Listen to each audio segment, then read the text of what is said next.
Superconductores. ¿Pero qué es esto? Bueno, para entenderlo tendremos que ver qué hace y cómo lo hace. Es un conductor y entre todos los conductores él es el super. ¿Y qué tienen los super? Pues cualidades únicas o más desarrolladas que todos, como superfuerza o en este caso como magneto. No en realidad. Pero sí, bueno, casi. Bueno, pues las cualidades de este son el efecto Meissner, que le permiten, digamos, evitar los campos magnéticos, haciendo que lo rodeen, y la capacidad de poder conducir corriente sin resistencia alguna. La teoría que explica este fenómeno es la teoría BCS, aunque no resulta ser tan buena, ya que no explica a todos los superconductores. Y podemos imaginar lo que sucede en el superconductor recordando las calles del centro. La calle representa al conductor convencional cuando hay demasiada gente, y si nosotros somos la corriente y queremos desplazarnos, lo lograremos, pero nos costará. Pues eso es lo que le sucede al conductor convencional, ya que la corriente puede fluir, pero al igual que querer pasar por la bolita de gente, nos costará energía. Lo que le sucede a los electrones fluyendo en el conductor. Y bueno, en el superconductor es más como un desfile en el que todos bailan con pareja, a las que llamaremos pares de Cooper, y al haber un flujo de corriente estos se mueven, solo que sin pareja no entras y pasas. Además, al moverse de esa manera, en este caso no hay pérdida de energía. Pero, ¿cómo es que se forman estas parejas? Bajando la temperatura, ya que esto disminuye las vibraciones térmicas, y al alcanzar una temperatura crítica, las vibraciones son insignificantes, logrando un flujo sin pérdidas de energía. Esto es como alistar la pista para los bailarines, y al estar un bailarín en esta pista, o malla, que es el conductor, esta se distorsiona, creando una mayor cantidad de energía positiva en ese lugar, que es atractivo para los demás bailarines o electrones. Así que gracias a esta atracción se acerca a uno y genera una pareja de baile o par de Cooper. Y además el efecto Meissner nos puede servir pensarlo como algo parecido al efecto Coanda. Solo sustituimos las partículas de aire por el campo magnético de un imán. Y lo que sucede en este es más como si fuéramos caminando en sentido contrario al desfile, o fuéramos fanáticos de los bailarines, yendo hacia ellos como fanáticos locos.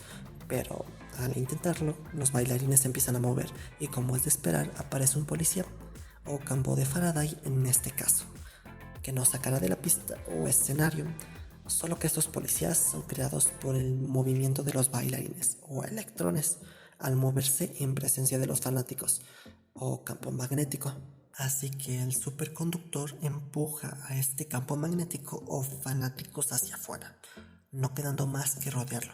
Pero hay que decir que hay dos tipos de superconductores, los de tipo 1 y tipo 2. Los de tipo 1 son como lo hemos explicado, pero los de tipo 2 tienen un superpoder más. Los superconductores de tipo 2 tienen lugares exclusivos para los fanáticos, que están en la misma pista en donde se encuentran los bailarines. Y los fanáticos o campo magnético pueden estar o pasar por estos lugares, lo que genera algo parecido a un abrazo en el superconductor, dándole mucha estabilidad incluso de cabeza. Además, el primer superconductor de este tipo fue descubierto en 1930. Todo esto empezó cuando se descubrió que la mayoría de los gases se pueden licuar o bien pasar de gaseoso a líquido al aumentar la presión o al bajar la temperatura. Y en 1948, William Thomson probó la existencia del cero absoluto, la temperatura más baja posible, 0 grados Kelvin o menos 273.15 grados Celsius, y en los años posteriores se consiguió licuar diferentes gases, pero aún no se resistía. Pero no sería por mucho, pues en 1908 Gamelin Owens fue capaz de licuar el helio con métodos con los cuales lograba alcanzar temperaturas de aproximadamente 1 grado Kelvin.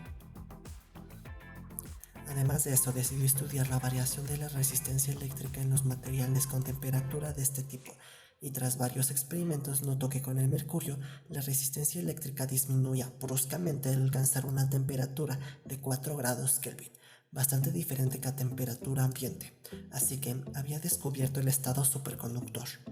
Y en 1933, Walter Meissner y Robert Oxenfeld descubrieron que cuando algunos se enfrían por debajo de la temperatura crítica en presencia de un campo magnético, el campo magnético se expulsa desde el interior del conductor, lo que nos da el ya mencionado efecto Meissner.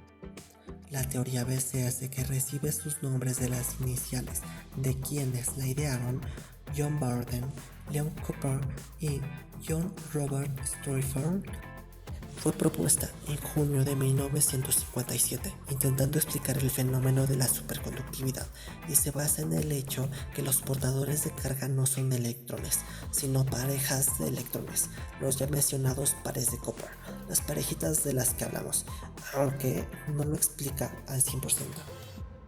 ¿Y por qué no lo explica al 100%? Porque a grandes rasgos hay dos tipos de superconductores: los superconductores convencionales, que los explica la teoría BCS, explicando la mayoría de sus propiedades, y los superconductores no convencionales, que no tenemos una buena idea de cómo funcionan.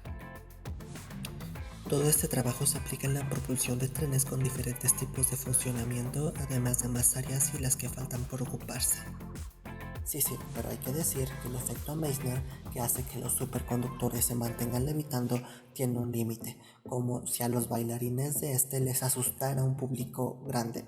Si hay demasiado público de fanáticos, lo que sería un intenso campo magnético, pueden ya soportarlos, pero tienen un límite. Entonces tienen pánico escénico.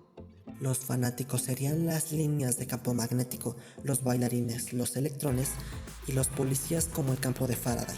Pueden aguantar a un público de fanáticos, pero después de cierto nivel de fanáticos o líneas de campo, estas pueden pasar la barrera policíaca y dar fin a la gran danza.